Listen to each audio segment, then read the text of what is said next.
করছেন।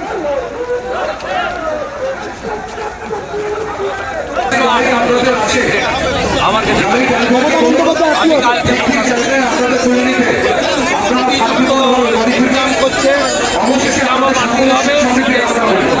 1806 নয় 1958 শিক্ষক নন টিচিং বাজে তিননাহারের উল্লেখ করছিলেন আপনি। অবৈধ মুসলিম অনুপ্রবেশকারী থাকবে না, ভারতীয় মুসলিমদের কোনো চিন্তা নেই।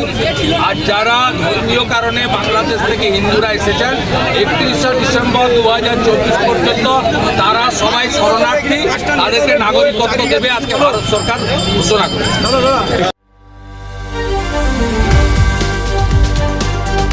আজ খানাকুল থানার মধ্যরঙ্গ থেকে রাজহাটি পর্যন্ত বিজেপির বিকশিত ভারত সংকল্প যাত্রায় রাজ্যের বিরোধী দলনেতা শুভেন্দু অধিকারী। দর্শক, সংঘর্ষ বার্তায় আপনাদের সকলকে স্বাগত জানাই। খানাকুল থানার মধ্যরঙ্গ থেকে রাজহাটি পর্যন্ত বিজেপির সংকল্প যাত্রায় উপস্থিত হয়েছিলেন রাজ্যের বিরোধী দলনেতা শুভেন্দু অধিকারী। এছাড়াও উপস্থিত হয়েছিলেন খানাকুলের বিধায়ক সুশান্ত ঘোষ, পুরসুরার বিধায়ক বিমান ঘোষ, গোঘাটের বিধায়ক বিশ্বনাথ কারক। এই যাত্রায় প্রচুর কর্মী সমর্থকদের পা মেলাতে দেখা যায়। দেখব বিস্তারিত।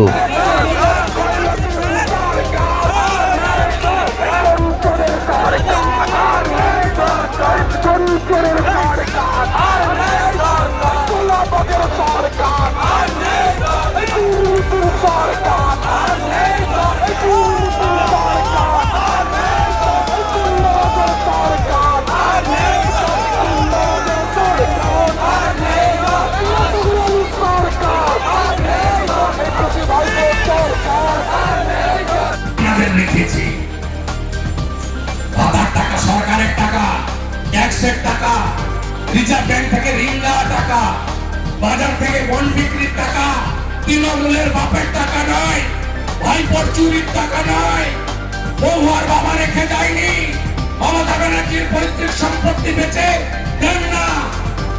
মহারাজ নিশ্চিন্ত থাকুন, বিজেপি ভোট এলে সংকল্প পত্র বলে দেবে।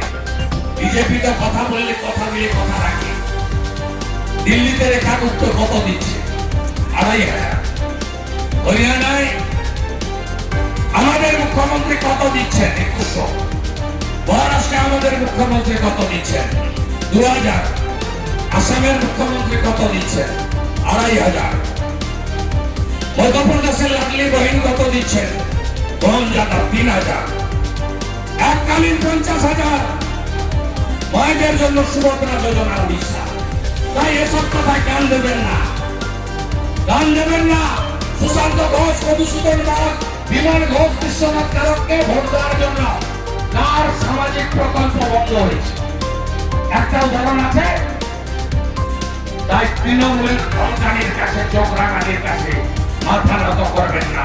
তৃণমূল এখন পাকিস্তানের দালাল হয়ে গেছে। পাকিস্তানের দালাল।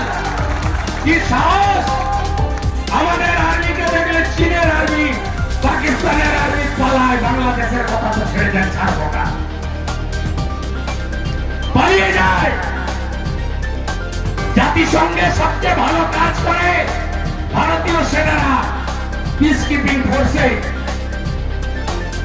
কি বলছে? আমাকে দেখে 200 আর্মি ছুটে পালাচ্ছে। আপনি বিজেপি, আপনি তৃণমূল, আপনি সিপিএম, আপনি হিন্দু, আপনি মুসলমান, ডাক্তার, আপনি ভারতীয়, আপনি রাত্রে ঘুমাতে যাচ্ছেন আপনার সেনা বর্ডারে আছে বলে। আমার সেনার অপমান, আপনার অপমান। গতকাল বিধানসভায় মমতার আরেকজন ভৃত্য, নাম তার ভাত্য বসু নয়, ভৃত্য বসু, বাংলার লজ্জা, বলছে আর্মি সামরিক অভিযান হয়। তুলনা করছেন 1971-এ পাকিস্তান, পূর্ব পাকিস্তানের ঢাকাতে যে অপারেশন করেছিল তার সঙ্গে তুলনা করছেন। প্রতিবাদ আমি করেছি, আমার সাথী এমএলএরা করেছে। ইন্ডিয়ান আর্মি জিন্দাবাদ, ভারতীয় সেনা জিন্দাবাদ, হিন্দুস্তান জিন্দাবাদ, ইন্ডিয়ান আর্মি ল প্রণাম। আমি এই কথাগুলো বলেছিলাম বিধানসভায়।